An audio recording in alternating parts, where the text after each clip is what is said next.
Moby-Dick by Herman Melville. Call me Ishmael. When the November in my soul grows raw and the pavements seem coffin lids, I go to sea, not as a passenger, God defend me from tea and toast on velvet ropes, but as a simple sailor with tar in my hair and a bunk like a drawer. Thus it was that years ago I quit the land and journeyed east by stage to New Bedford, where taverns roar like surf, and every third face is salted, pitched, or scarred. At the Spouter Inn I found the kind of welcome that grows in a port, sour ale and warm oaths, and a bed to share with a stranger not yet come.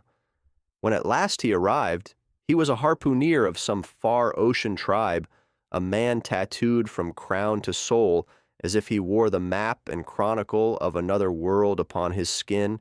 He set down an idol, Yojo, a little black god with a grin like the crescent of a moon, and smoked a tomahawk for peace. I feared him for one breath, respected him for two, and loved him for three. He was Queequeg, and before dawn, friendship lay between us as snug as the quilts. On the Sabbath we heard Father Mapple, a preacher with tar in his voice and a pulpit like a ship's prow. He told of Jonah, how duty pursued him even into the belly of the whale, how prayer is a rope thrown into the abyss and a man must pull with both hands. The sermon rang in my skull like a struck bell. Woe to him who seeks to flee duty, cried Mapple, and yet, I thought, what if duty wears a mask and bears a harpoon? From New Bedford, we sailed the ferry to Nantucket, the world's own harpoon, curved and lean against the Atlantic. There, in a forest of masts, we sought a berth and found the Pequod, an old ship braced with new iron, her bows carved with a grim jaw of whalebone, her deck iron hard with brine. Two Quaker owners, Peleg hot as pepper, Bildad cold as a hymn, signed us on at a whaler's lay, not wages. They could quote scripture and haggle within the same breath. Yet the true captain showed not his face. Ahab, whispered Peleg, as if the name might bring wind, an ungodly, godlike man he is, thunder at noonday, missing a leg, and the whalebone he wears makes a sound like judgment on the planks. I imagined this Ahab and felt the odd shiver a man feels when he hears the sea at night and cannot tell if it calls or warns. We sailed on Christmas morning, our breath like smoke among the rigging. The mates were Starbuck, a sober Nantucketer whose conscience stood as straight as a mast, Stubb, genial as tobacco and quick with a jest that rose from him like foam, and Flask, square and ready, who met the world with his shoulders. The crew were Babel's children, Swedes and Maltese, Chinese and Africans, my Queequeg among them, and the ship herself a little earth with a weather of her own. The captain came not until we were days beyond land, and the sea had erased the last chalk line of shore from the horizon. At dusk, he rose from his cabin and passed, a figure burned thin by storms. The scar down his face looked like a lightning strike fossilized. His left leg shone pale, for it was fashioned of a whale's jaw, polished by salt. He walked its ivory like a vow. In silence, he took the measure of us and was gone, but the deck remembered his tread.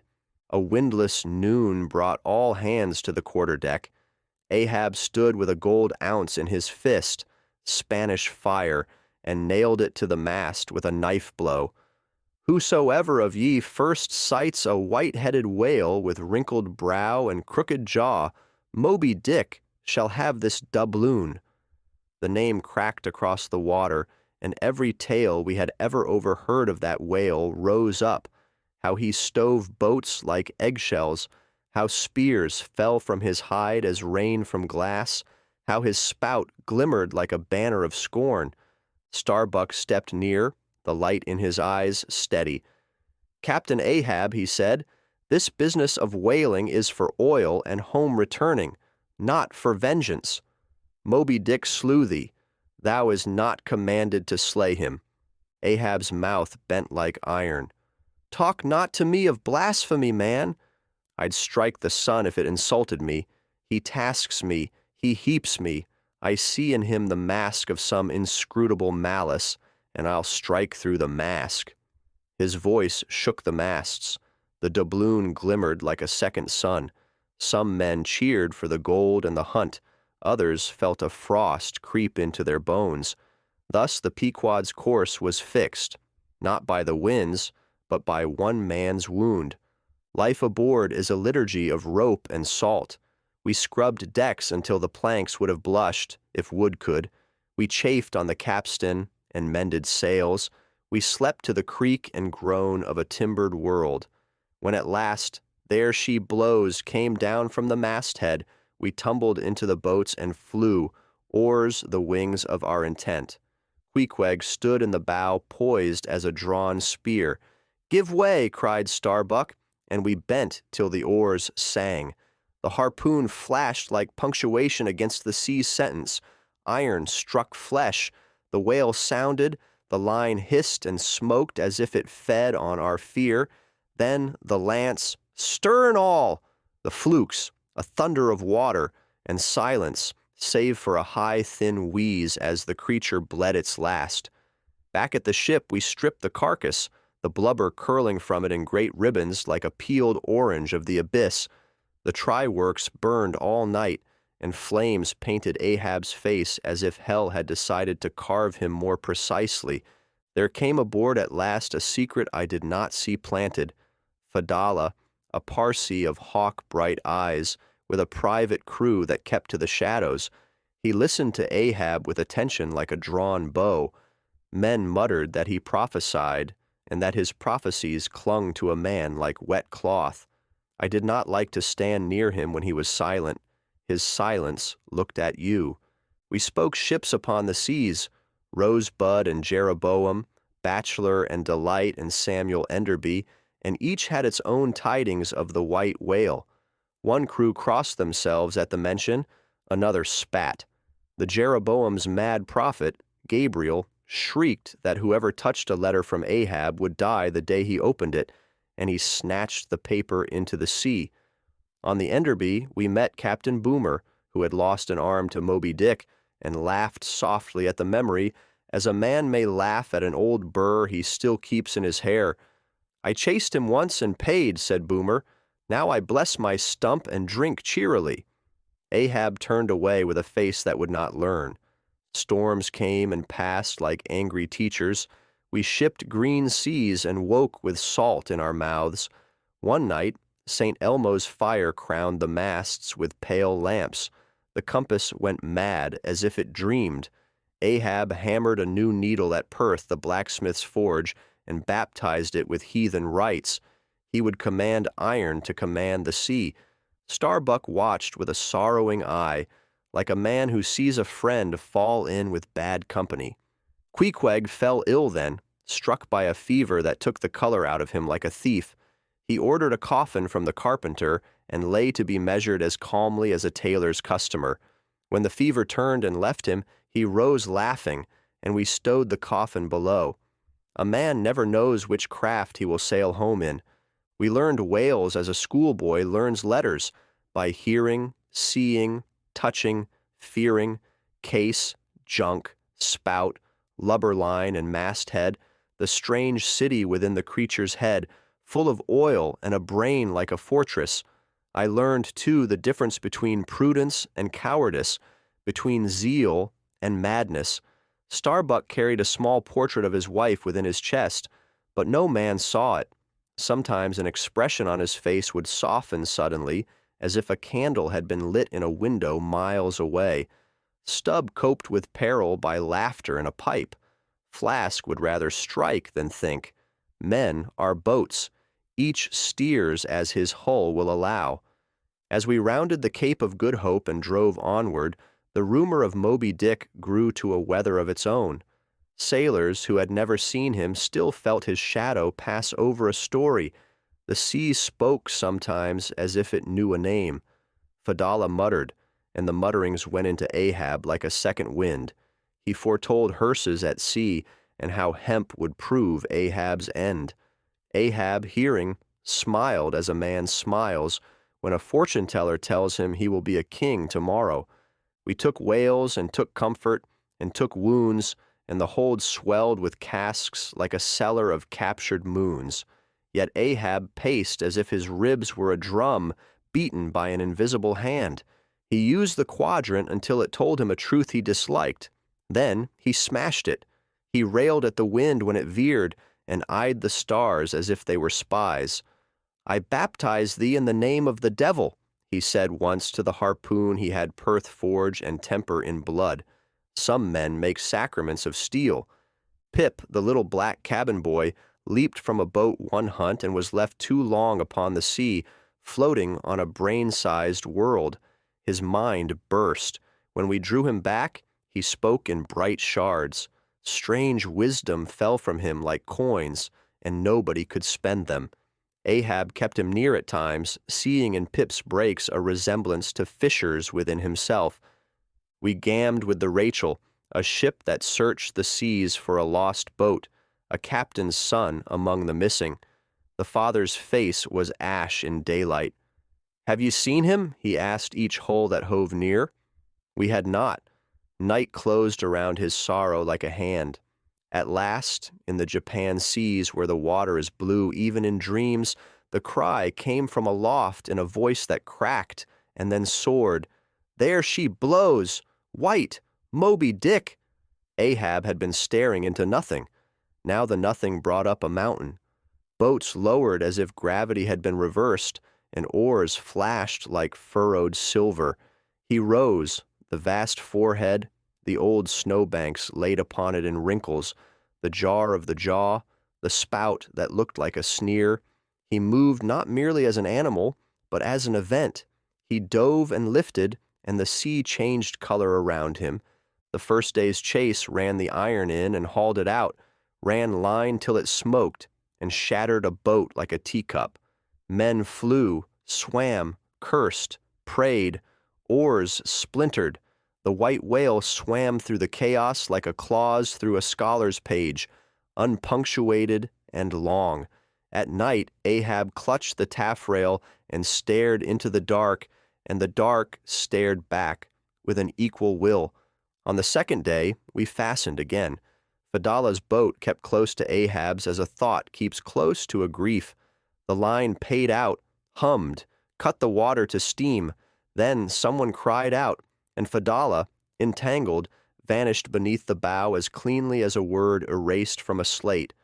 Later, rising to breathe, the whale showed a shape lashed along his flank. Fadalah, dead, a pendant of doom.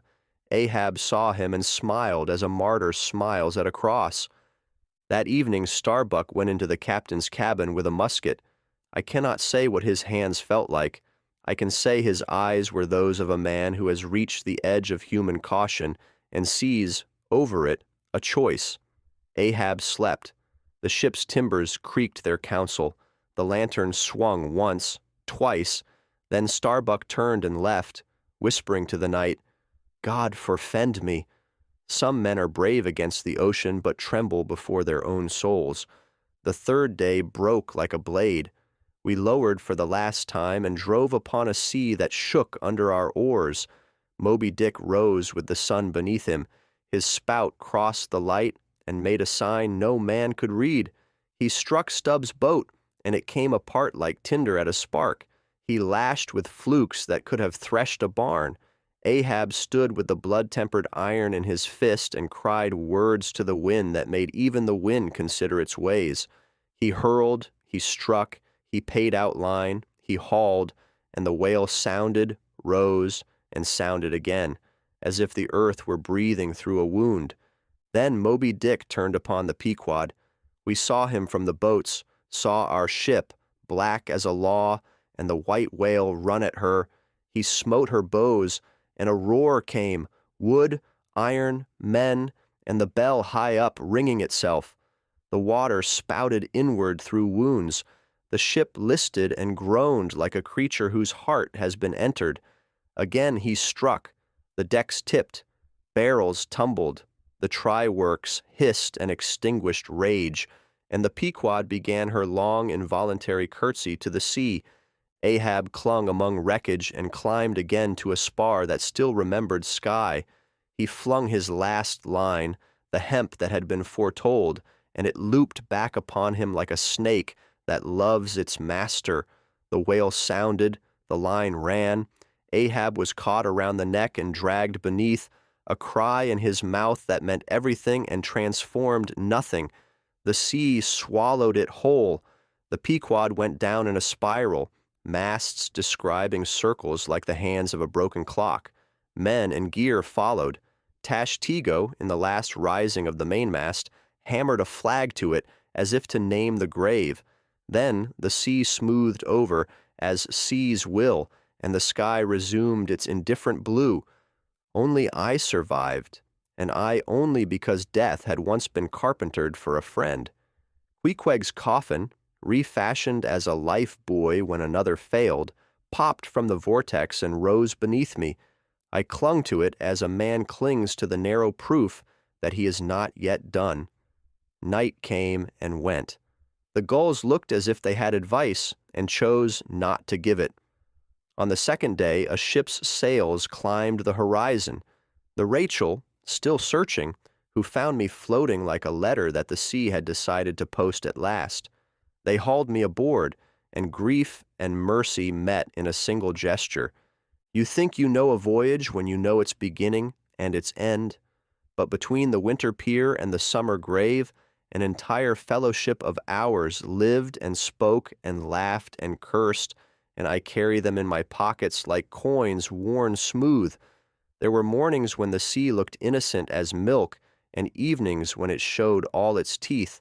There were nights when the stars bowed low enough to kiss the mastheads, and others when the mastheads seemed to knock upon heaven's locked door. I remember first learning the patience of the masthead, that dreamy perch where a man may fall into a thought and never land. In that airy place one is a saint and a spy together, hovering between worlds. I remember the daydream that near cost me life. I remember Starbuck's steady hand and steady rebuke. Prudence looks plain until folly dresses up. Then prudence is the handsomest thing in the room. I remember Stubbs' pipe lighting in the dark, like a house seen in storm, and his laugh as a cork that would not sink. I remember Flask's shoulders and the way he met obstruction with them.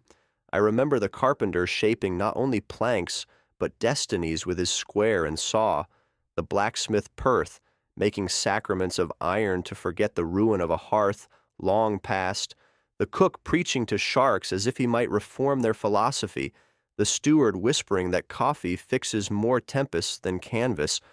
I remember Pip, child of music and terror, whose mind opened like a shell and showed a rainbow and the hiss of a falling star. Ahab sometimes placed the boy's small hand upon his chest and closed his own hand over it, as if two broken things might together make a whole. It is a poor arithmetic, but men attempt it. I remember the doubloon nailed to the mast, golden sun of our private zodiac. Each man read himself in that coin. Stubbs saw pipes and taverns, Flask a punch, Starbuck sermons and balance, Queequeg signs from seas I could not read, Ahab an image of his 3-day chase, and I saw a round world and the wheel of human meaning turning upon an axle of fire. We learned superstition because the sea taught it. We learned courage because the sea tested it. We learned folly because the sea permitted it. There were omens in the oddest places, a kettle's rattle, a gull's angle, a wind that came from nowhere and smelled like an old house.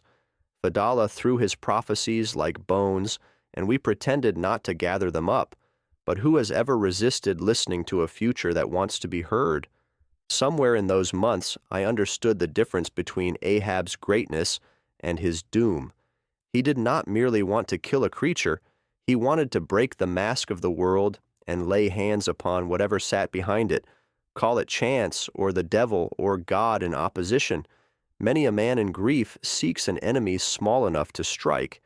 Ahab enlarged his enemy until it was worthy of him and then mistook his own enlargement for victory.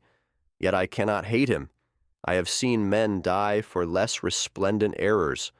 As for Starbuck, he bore inside him two oceans, one calm with prayer and home thoughts, one roused by duty like wind upon water. He could have shot Ahab and saved us, perhaps, but he could not kill what he might yet redeem. There are men whom conscience drives to act, and men whom conscience forbids. Starbuck was of the latter tribe, and I will not jeer at him for it. A man must not betray himself, even to rescue himself.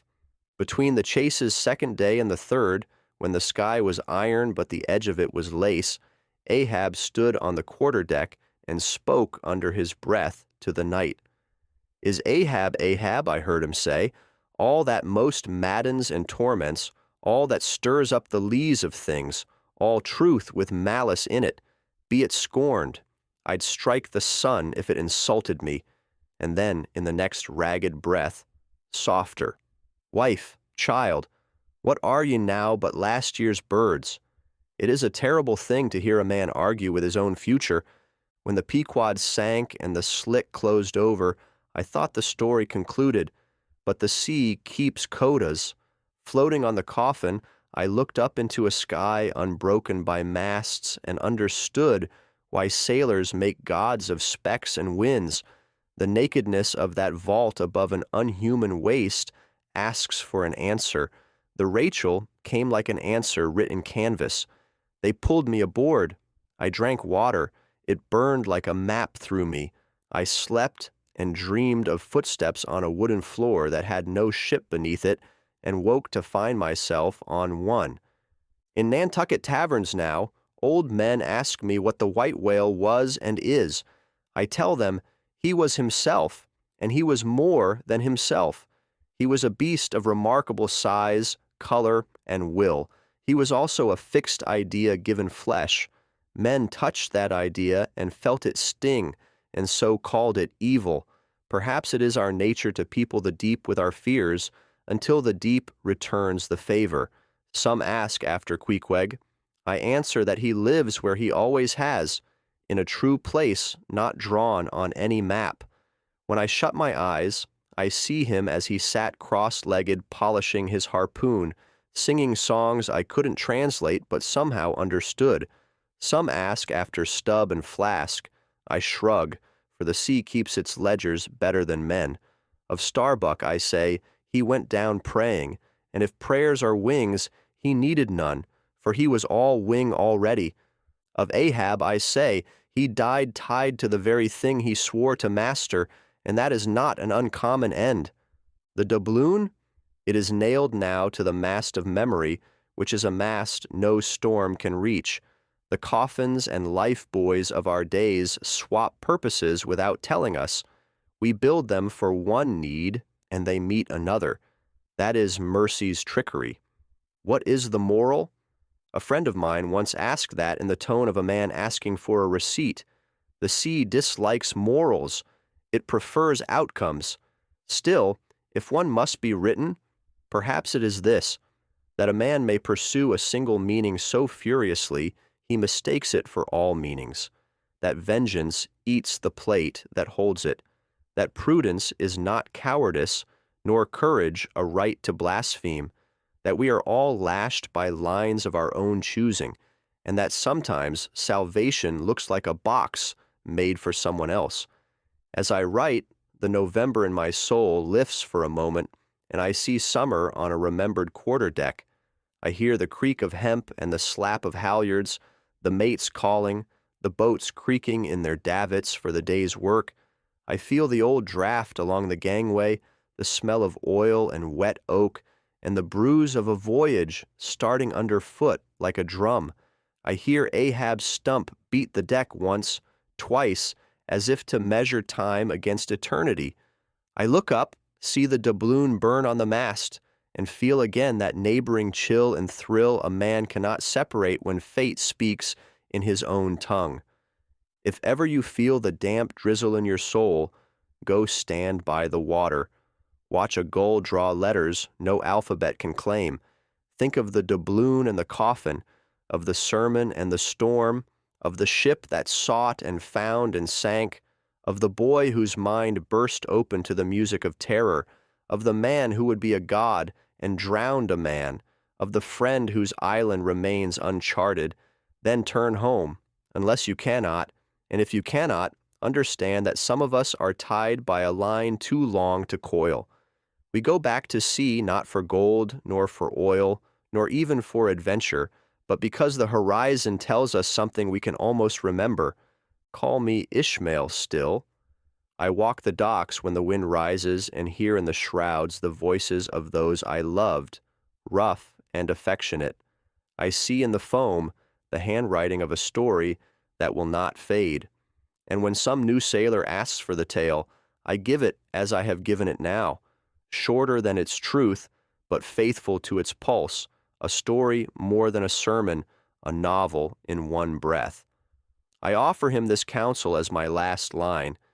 Keep a hand upon the rope of meaning, but not both hands. Leave one for mercy and the other free, if it must, to cut.